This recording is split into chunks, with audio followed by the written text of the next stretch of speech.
오늘은 6월의 5번째 주일이 되었습니다. 6월달을 흔히 호국 보훈의 달이라 부르고 있는지라 하나님 나라의 현충원이라 할 수 있는 히브리서 11장, 또 다르게는 믿음의 전당 혹은 명예의 전당이라 말할 수 있는 히브리서 11장에 기록된 믿음의 사람들을 한 분 한 분씩 우리가 살펴보았습니다.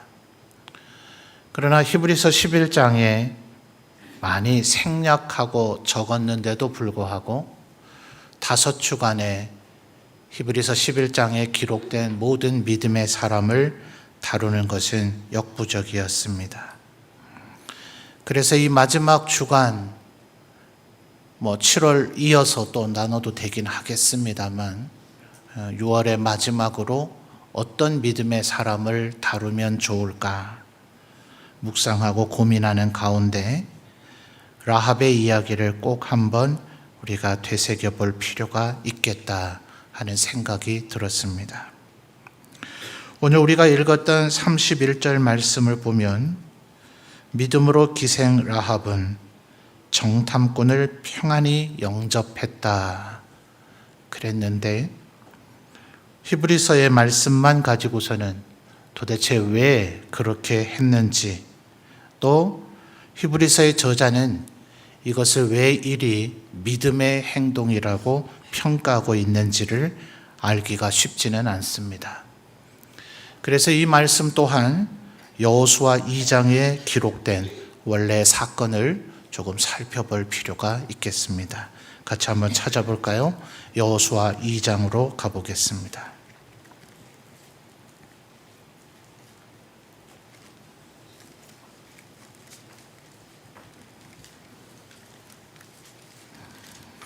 여호수아 2장 9절, 10절, 11절 말씀을 함께 살펴보도록 하겠습니다.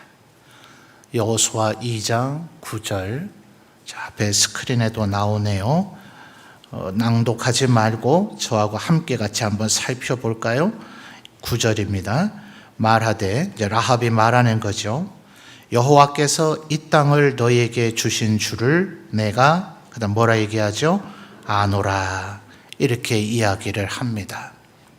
이걸 라합이 어떻게 알게 되었을까요? 자, 10절에는 또 아주 대단한 얘기들이 나옵니다. 10절, 이는 너희가 애굽에서 나올 때에 여호와께서 너희 앞에서 홍해 물을 마르게 하신 일과 너희가 요단 저쪽에 있는 아모리 사람의 두 왕 시온과 옥에게 행한 일, 곧 그들을 전멸시킨 일을 우리가 뭐 했다 합니까? 들었음이니라. 이걸 라합이 어떻게 들었을까요? 그래서 11절에 또다시 반복하죠. 우리가 듣자 곧 마음이 녹았고 너희로 말미암아 사람이 정신을 잃었나니 라고 이야기를 하고 있습니다. 어쩌면 오늘 우리의 시대를 살아가면서는 이렇게 안다 하는 것과 들었다 하는 얘기가 그렇게 대단한 거라고 얘기를 할까, 그런 생각이 혹시 드시려는지 모르겠습니다. 인터넷이라 하는 게 우리 사회에 일반화가 된 게 얼마나 됐을까요? 초창기 소위 천리안, 나우누리입니까? 이런 것들을 사용하는 PC 통신의 시대가 있었죠. 아마 1980년대부터 우리나라 사회에 조금씩 스며들긴 했으나 사실은 기능이 별로 없고 일부 매니아층들에게서만 많이 사용되던 것이죠. 그러나 이제는 인터넷이 일반화되어지고 여러분 갖고 계신 핸드폰들이 다 검색 기능에 있어서 이제는 소위 AI, 챗 GPT의 시대를 살고 있는지라 책 한 권 살 필요도 어떤 면에서는 없을 수도 있는, 물론 그럼에도 여전히 종이 책에 기록되어 있는 디테일한 정보들이 여전히 유용한 부분이 없지는 않으나 그렇게까지 심각하게 뭘 알고 정리할 필요가 있겠습니까? 어지간한 것은 거의 그 분야의 전문가들의 수준 정도로 챗GPT가 알려주는 시대를 우리가 살고 있습니다. 어떤 이는 이런 것을 가리켜서 소위 정보의 민주화가 완전히 이루어진 것이다, 이렇게까지 평가를 합니다. 불과 3, 40년 전만 하더라도 정보는 극소수의 사람에게 독점되어져 있었다는 사실을 아십니까? 모든 정보를 예컨대 신문 매체 같은 것에 다 공개해 주는 것 같지만 사실은 그렇지 않죠. 그들 가운데 일반 국민들이 알아도 될 그런 정보들만 선별해서 알려줄 뿐, 어떤 면에서 정말 결정적이고 중요한 정보는 여전히 몇십 년 전만 하더라도 극소수의 사람에게 독점되어져 있었습니다. 특별히 지금이 호국 보훈의 달 아닙니까? 1950년에 우리나라는 동족 상잔의 전쟁 비극을 겪게 됐었죠. 최악의 상황에는 우리가 살고 있는 이 경상도 지역 낙동강 전선만 남고 다 점령을 당하는 그런 참혹한 지경에까지 빠졌습니다. 미국을 비롯한 16개의 국가가 유엔군으로 군대를 파병해 주고 해서 이제 전쟁이 국면이 전환되기 시작을 하죠. 그래서 9월 15일이 되면 부산 항구에서 미 해병대와 우리 한국 해병대 일원들이 배에 승선을 합니다. 그들이 어디에 내렸습니까? 인천 앞바다에 내려서 소위 인천 상륙 작전을 전개하기 시작했죠.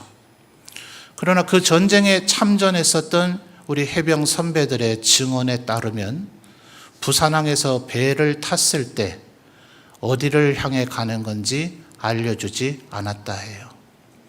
그냥 해안에 내려라 하면 내리는 거고, 적을 향해 돌격해라, 정복해라 하면 정복하는 겁니다. 그리고 나서 여기가 인천이구나. 그래서 이제 서울을 향해서 들어가기 시작을 하는 겁니다. 불과 100년도 채 안 된 전까지만 하더라도 목숨을 걸고 있는 그 상황 가운데서도 최전선에서 싸울 병사들에게 너희들이 어디서 싸워야 되는지조차도 알려주지 않는 것. 왜냐하면 정보가 곧 힘이고 권력이기 때문에 그렇습니다. 자, 불과 20세기에도 이런 사고가 우리 사회의 일반적인 얘기였어요. 정보가 곧 힘이다. 그런데 이 수천 년 전에 지금 우리가 읽었던 여호수아 2장 9절에서 11절을 그런 지식을 바탕으로 한번 생각을 해 보십시오. 라합이 이 여리고 성의 왕족입니까? 이 여리고 성에 무슨 재벌이나 장군쯤 됩니까? 아니요. 이 여인은 기생이라고 성경이 우리에게 알려주고 있는데 그나마 순화된 번역이지 엄밀한 의미에서 율락 여성입니다. 사회적으로 볼 때 가장 하층민이었고 그 어떤 권력도 힘도 빽도 없는, 더군다나 지금이야 이런 말 하면 큰일 날 시대를 우리가 살아가고 있습니다만 여성이었습니다. 누가 이런 사람에게 이런 고급 정보들을 알려준다 말입니까? 그러니 아마도 이것은 제대로 된 정보 제공을 통해서 라합이 알게 된 게 아닐 겁니다. 아마도 본인이 운영하는 그 업장에서 사람들이 찾아와 술을 마시며 나누는 이야기들을 옆자리에서 아마 주워 들었을 수 있겠죠. 그런데 여러분 10절 말씀을 다시 한번 잘 살펴볼까요? 10절에는 두 가지의 정보가 들어 있습니다. 10절, 이는 너희가 애굽에서 나올 때 여호와께서 너희 앞에서 홍해 물을 마르게 하신 일. 라합이 이 얘기를 할 때를 기준으로 하더라도 언제쯤 일입니까? 무려 40년 전의 일입니다. 올해가 2025년이죠. 40년 전이면 1985년입니다. 그때 뭔 일이 일어났는지 기억들은 하십니까? 홍해라고 하는 바다가 1년에 한 번씩은 갈라지나요? 홍해가 갈라졌다는 그것을 목격한 사람들이 있습니까? 이스라엘 백성들도 당시에 20살 넘었던 사람들은 다 죽었고, 그때 그 사건, 홍해가 갈라지고 했던 그 사건을 목격한 사람은 지금 여호수아 2장의 기점으로 하면 여호수아와 갈렙밖에 없습니다. 애굽의 사람들도 그 홍해로 쳐들어와서 이스라엘 백성을 죽이려고 하던 이들은 전부 다 홍해 바다에 수장되어졌고, 아마도 살아서 돌아간 바로도 40년이 지난 이때는 죽어 없었을 겁니다. 말하자면 40년 전에 홍해가 갈라졌었던 그때의 일을 목격한 사람은 아무도 없는 겁니다. 도대체 애굽 사람도 아닌 여리고에 왕족이나 지체가 높은 사람도 아닌 기생인 이 라합이라고 하는 여인이 40년 전에 홍해가 갈라져서 애굽인들이 거기에 많이 죽었다. 이 얘기를 도대체 어떻게 알고 있느냐 하는 거예요. 10절의 하반절의 얘기도 마찬가지죠.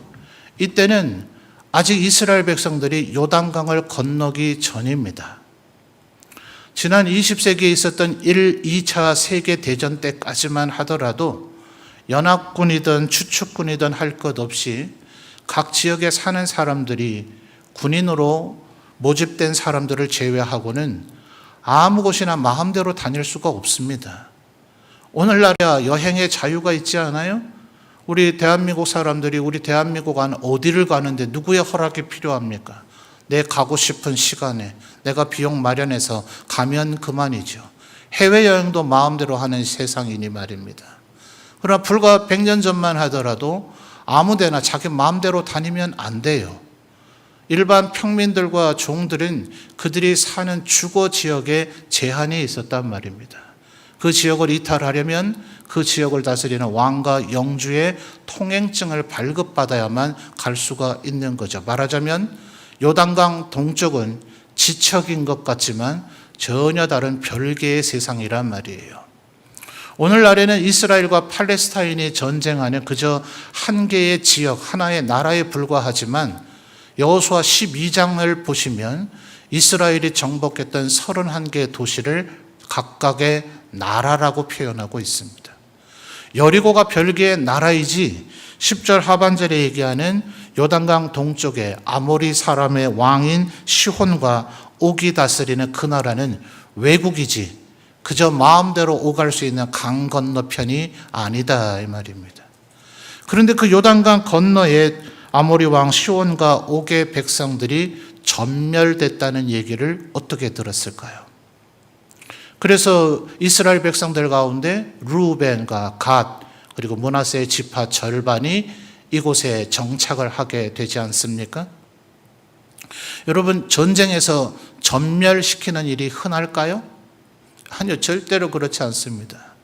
누가 자기 백성을 다 죽이도록 싸웁니까? 전쟁을 하다가 우리 군세가 한 3분의 1 정도가 피해를 입으면 이건 이미 승리하기는 글른 겁니다. 그럼 어떻게 해야 돼요? 빨리 화친을 청해서 휴전을 하든지 아니면 차라리 항복해서 굴복을 해서 전쟁을 끝내야 살아남아있는 66%의 내 국민이라도 보전을 하고 먼 훗날 다른 일을 도모할 수가 있는 거지, 누가 내게 남아있는 병사 1명 죽을 때까지 끝까지 싸우겠다, 그런 전쟁은 실제 인류 전쟁 역사에 그렇게 많지가 않습니다. 그런데 10절 하반절은 분명히 이렇게 됐죠. 아모리 왕 시온과 옥의 백성들을 이스라엘은 전멸시켰습니다. 이건 정말 믿을 수가 없는 일이기도 했고, 여러분 한번 상상을 해보십시오. 그저 3분의 1 죽으면 승리해서 전쟁 끝나고, 많이 해봐야 그저 50% 죽는 일이면 아주 참극의 전쟁이죠. 그런데 적을 전멸시켰답니다. 가나안 사람들에게는 이 이스라엘 사람들이 어떻게 보일까요? 세상에 저런 잔혹하고 참혹한 그런 인간들이 있는가? 이들에게 항복하면 살려준다던가요? 이 여리고성의 이스라엘 사람들이 예를 들어 요즘으로 하면 전단이나 삐라 같은 걸 뿌려서 우리가 곧 요단강을 건너 너희 여리고성을 칠 것이니 누구든지 살기를 원하는 자는 항복하라, 그런 자는 살리라. 언제 이스라엘인들이 그런 얘기를 했나요? 아니, 요단강 동쪽에서 전쟁이 이기자 포로들을 아주 우대해서 종을 삼아서 잘 살도록 해줬다 하면 그런 생각을 좀 먹을 수도 있겠지만 10절 하반절에 보니 요단강 동쪽에서 이스라엘인들이 어떻게 했다고요? 아모리 왕 시온과 옥의 백성 모두를 전멸시켰다고요. 그러면 이 라합이 이 정탐꾼 2명을 숨겨줘서 제발 날 좀 살려주십시오 라고 한들 그 정탐꾼이 뭐냐, 너와 너의 가족은 우리가 살려주마 라고 한다는 보장이 있습니까? 이 장의 내용을 잘 살펴보시면 이 정탐꾼들이 얼마나 어설픈지 여리고에 들어오자마자 라합의 집으로 숨어들었는데 어떤 사람, 2절에 보면 그렇게 나와요. 이름도 알려줄 필요가 없을 정도로 보잘것없는 어떤 사람이 여리고 왕에게 라합의 집에 수상한 놈 2명 들어가던데요. 아니, 간첩 스파이로 왔으면 변장을 좀 잘해야 되지. 얼마나 어설프게 했으면 바로 들켜버렸습니다. 만약 이 사람들을 숨겨줬다는 것이 발각이 된다면 라합은 어떻게 될까요? 여리고의 왕족이었다 하더라도 죽음을 면하기 어려울 겁니다. 그런데 항차 기생 따위가 적군의 스파이를 숨겨줬다. 4절과 6절을 보면 이 2명의 정탐꾼을 옥상에 있는 3대 사이에다가 숨겨놓고 그 집에 수색하러 군사들이 왔지만 끝내 라합은 그들을 고발하지를 않습니다. 이 얼마나 위험천만한 일입니까? 만약 들켰다면 라합이 생각할 때 이 이스라엘인들에게 항복하고 하나님께 은혜를 구하면 나와 내 집이 살 수 있을 것이다 라는 판단이 맞고 정확했다 하더라도 이스라엘 군대는 아직 요단강을 건너오지 않았어요. 당장 오늘 이 일이 실패하면 자신이 오히려 목숨을 잃습니다. 얼마나 지금 위험천만한 일을 라합이 한 것입니까? 왜 그래요? 9절 상반절에 뭐라고 했다고요? 여호와께서 이 땅을 너희에게 주신 줄을 내가 아노라. 아니, 뭘 안다고요? 도대체 하나님에 대해서 뭘 알고 도대체 뭘 얼마나 주워 들었길래 이런 무모한 판단을 내릴 수 있더냐 하는 거예요. 11절 아까 상반절까지 살펴봤습니다만 11절의 하반절을 볼까요? 우리가 듣자 곧 마음이 녹았고 너희로 말미암아 사람이 정신을 잃었나니 너희의 하나님 여호와는 어떤 분이랍니까? 위로는 하늘에서도 아래로는 땅에서도 하나님이시니라. 우리 개역 개정으로 번역하면서 조금 말을 요즘 우리가 쓰는 말로 쉽게 풀어놨습니다. 그러나 예전 개역 성경에 뭐라 그랬어요? 상천하지에 위로는 하늘에 아래로는 땅에 오직 여호와 하나님 유일하신 하나님이시다. 세상에 이스라엘인들도 이와 같은 고백을 한 사례를 찾아보기가 어렵습니다.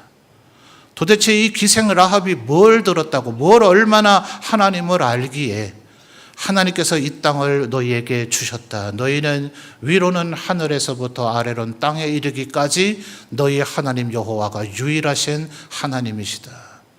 이런 신앙 고백이 어디서 왜 어떻게 나올 수 있었더냐 하는 거예요. 그래서 히브리서의 저자는 뭐라고 얘기합니까? 믿음으로 라합은 정탐꾼을 영접했다고 말입니다. 신약 성경을 보면 이와 비슷한 사람이 나타납니다. 마가복음을 한번 찾아볼까요? 마가복음 5장 27절 말씀입니다.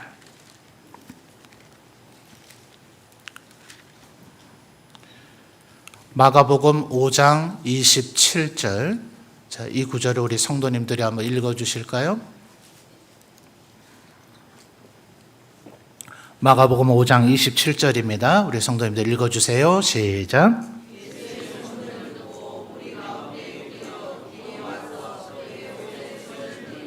아멘. 두 절 앞에 있는 25절을 보면 이 여인은 12해 동안 혈루증을 앓고 있던 여인입니다. 이게 정확히 어떤 병의 증세냐? 사실 이 용어에 사용된 단어가 오늘날에는 사용되지 않는 헬라어라서 사실은 어떤 병 증세인지 매치를 하기가 쉽진 않습니다. 다만 어휘의 뜻 자체가 끊임없이 출혈이 일어나는 여성병이라는 그런 의미입니다. 그래서 이 여성은 격리돼 있어야 됩니다. 마치 나병, 문둥병과 같이 고대의 모든 대부분의 병들은 저주받아서 생긴 것이 아닌가라는 생각, 그리고 인간 다른 사람과 신체적 접촉이 일어나면 감염이 일어나지 않을까 하는 생각 속에서 어지간한 병들은 격리되게 되어져 있었습니다.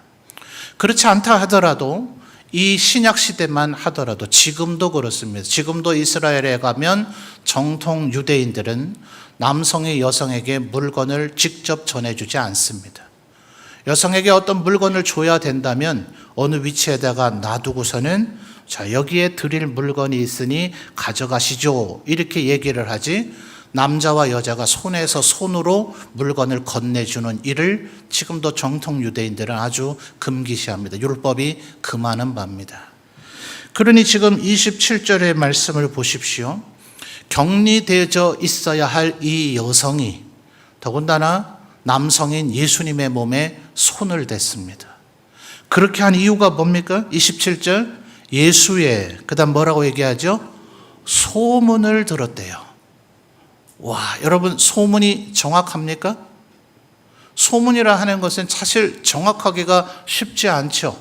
소문이라는 것의 말의 의미가 뭡니까? 어떤 사람이 어떤 사건을 목격했다면 그 사람은 목격자가 됩니다. 이 목격자가 누군가에게 내가 이런 것을 봤다라고 얘기를 하면 이제부터 말을 전해주는 것, 말 그대로 소문이 시작이 되는 겁니다. 그런데 목격자라면 그래도 이해할 수가 있잖아요. 어떤 사람이 어느 장소에서 이런 일이 일어났대, 네가 봤나?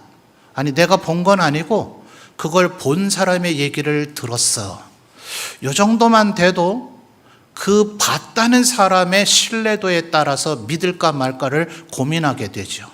그런데 네가 봤나? 아니, 내가 본 건 아니고 아무개가 얘기를 하던데 걔는 봤대더나? 아니, 걔도 들었대. 이렇게 되면 이제 믿을 수가 있습니까? 없습니까? 없죠. 거의 믿을 수 있는 얘기가 안 됩니다. 이게 소문의 특징입니다. 아까 우리가 살펴봤듯이 아마도 기생 라합도 이 땅을 하나님께서 이스라엘 백성들에게 이 가나안 땅 전체를 주셨다. 아니요, 여리고가 그렇게 만만한 성이 아닙니다. 여호수아 12장을 보면 아까 말씀드렸듯 이스라엘 백성들이 정복한 31개의 도시, 그 각각을 나라라고 표현했는데 그 중에 가장 강력한 성을 가지고 있던 것이 여리고입니다. 그러니까 이 가나안 사람들은 이스라엘이 왜 하필이면 요단강을 그 중부 지역을 건너서 여리고 평야 앞으로 접근했을까? 하하, 저놈들 아주 바보 같은 짓을 하고 있구나. 아마 여리고에서 대패할 것이다 라고 가나안 일곱 족속은 기대했을 거예요. 하나님께서 이스라엘의 무력과 전략을 통해 이기게 하셨나요? 아니죠. 그 성을 아예 무너뜨려 버리셨어요. 그러니까 이 이스라엘 백성들이 여리고를 무너뜨린다는 건 상상치 못할 일입니다. 그러니까 이 라합을 비롯한 라합이 이런 얘기들, 하나님께서 이 땅을 주셨다, 이건 절대로 믿기 어려운 얘기입니다. 이 여인이 지금 뭘 들었다고요? 27절에 소문을 들었다. 예수님을 만지면, 예수님이 언제 이런 얘기를 했나요?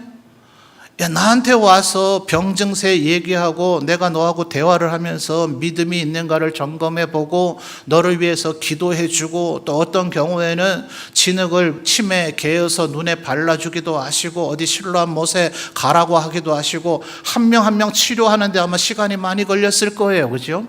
그러니 예수님께서 많은 병자와 많은 환자들을, 귀신을 쫓아내 주시니 밤이 늦게까지 사역을 하셨더라. 이런 걸 마가가 기록할 정도입니다. 그러니 내가 바쁘니까 많은 환자들을 봐야 되니까 내가 다른 환자 보고 있거든, 그냥 내 몸에 와서 손이라도 대고 가라, 그러면 나을 거다라고 예수님께서 언제 말씀하신 적이 있었냐고요. 예수님 앞으로만 가면 귀신 쫓아내 주신대, 죽은 자도 살려내 주신대, 병든 자 고쳐 주신대, 예, 그 소문이 맞다 하더라도 예수님의 몸에 손만 대면 그러면 날 수 있다는 얘기를 누가 한 적이 있냐고요. 예수님이 그런 말씀을 하신 적이 있냐고요.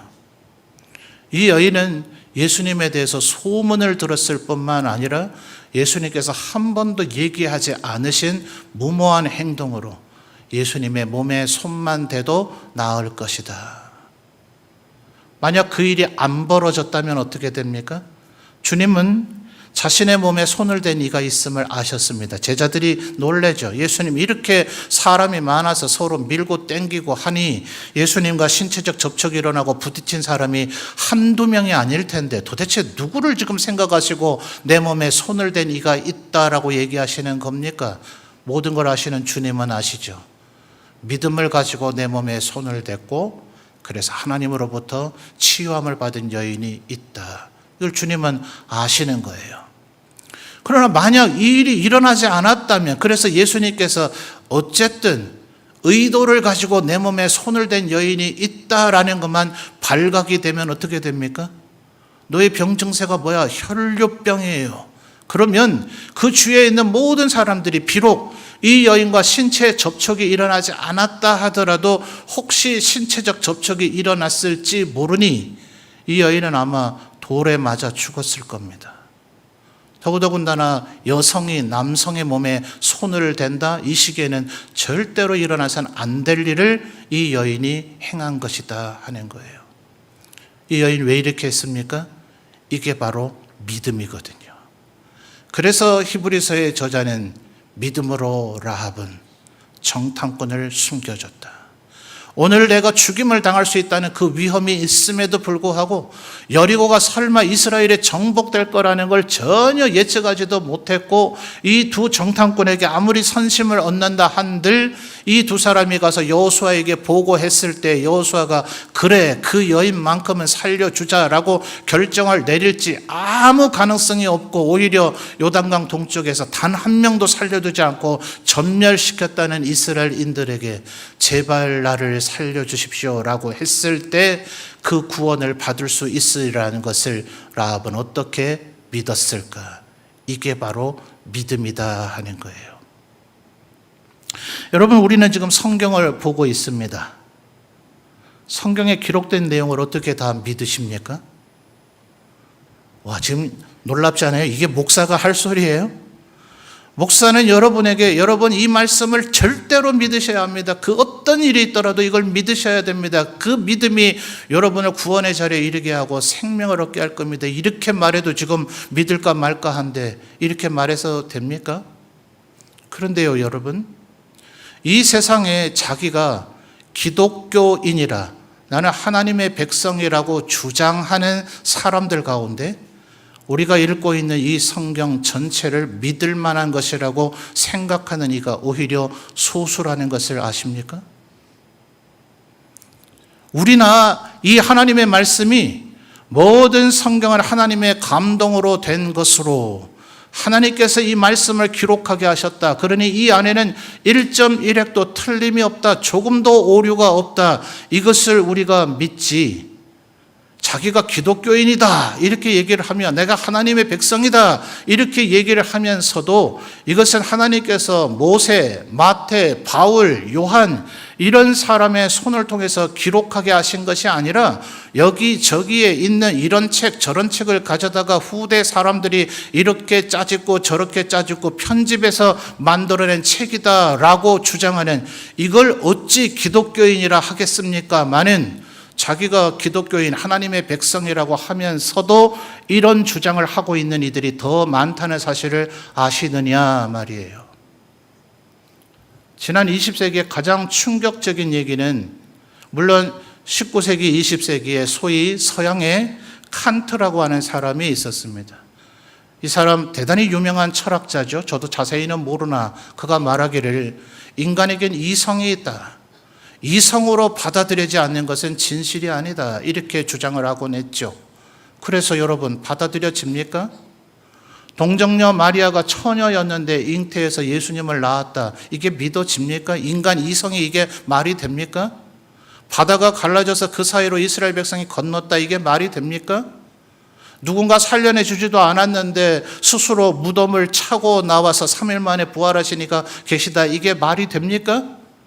겨우 5병이 어린아이나 먹을 점심 한 끼의 식사량을 가지고 5,000명, 여자와 아이까지 하면 약 2만 명을 먹이고도 12강주리가 남았대더라. 이게 말이 되냐고요. 인간 이성으로 이게 납득이 됩니까? 심지어 성경에 기록된 것을 본 이는 지금 단 한 명도 살아있지 않습니다. 이 말씀은 분명히 진리의 말씀이지만 아까 소문의 사전적 정의는 목격한 사람이 이런 일을 내가 보았다 한 단계 전해지면 그때부터 소문인 겁니다. 그 얘기를 누군가 했대더라. 그래, 그 얘기를 누가 했어? 요한이 얘기했어. 바울이 얘기했어. 그 얘기를 들은 폴리갑도 얘기했어. 어거스틴이 얘기했어. 칼빈이 얘기했어. 조나단 에드워즈가 얘기했어 라고 했을지라도 이것은 전해진 이야기들이라 하는 거예요. 그래서 지난 20세기에 어떤 이는 충격적인 얘기를 하는데 이 성경 속에 하나님의 말씀도 있다. 이 얼마나 위험한 얘기입니까? 그렇다면 무엇이 하나님의 말씀이고 무엇이 하나님의 말씀이 아닌 것입니까? 누가 그것을 분별해내고 누가 그것을 판명해 줄 겁니까? 그래서 여러분, 교회를 잘 골라서 나가야 되고 잘 골라서 출석을 해야 됩니다. 껍데기에 교회라고 간판을 달아놨다고 해서 다 교회가 아닌 것은 500년 전에 이미 칼빈이 말하기를 이 세상에는 참교회와 거짓교회가 있다라고 우리에게 알려주지 않았습니까? 그러니 히브리서의 저자는 라합을 향해 이것을 믿음이라 얘기하는 것입니다. 그 여인은 기생이었는지라 이 모든 일들을 직접 보지 못했어도 무려 40년 전에 홍해가 갈라져서 이스라엘인들은 건너고 애굽인들은 다 빠져 죽었다는 이 얘기를 그저 들은 얘기에 불과한데도 불구하고 그는 믿으며 하늘에서 땅에 이르기까지 유일하신 하나님이시다라고 한 것이 믿음이며, 예수님에 대한 소문을 듣고 이분의 몸에 손만 대더라도 이 자비하고 긍휼이 무한하신 이분이 내 병을 낫게 해주실 것이라는 믿음을 가졌던 이 혈류병 걸렸던 여인의 마음이 믿음이라면, 오늘 우리가 이 기록된 말씀을 하나님의 말씀인 줄로 믿고 사는 것, 이것이 오늘 우리에게 얼마나 중요한 것인가 하는 것입니다. 그러니 여러분, 히브리서 11장으로 이제 돌아와 볼까요? 히브리서 11장에서 히브리서의 저자가 무엇이라고 이야기를 합니까? 자, 히브리서 11장 31절, 아까 이미 읽은 말씀입니다만 여러분이 다시 한번 소리내서 읽어볼까요? 시작.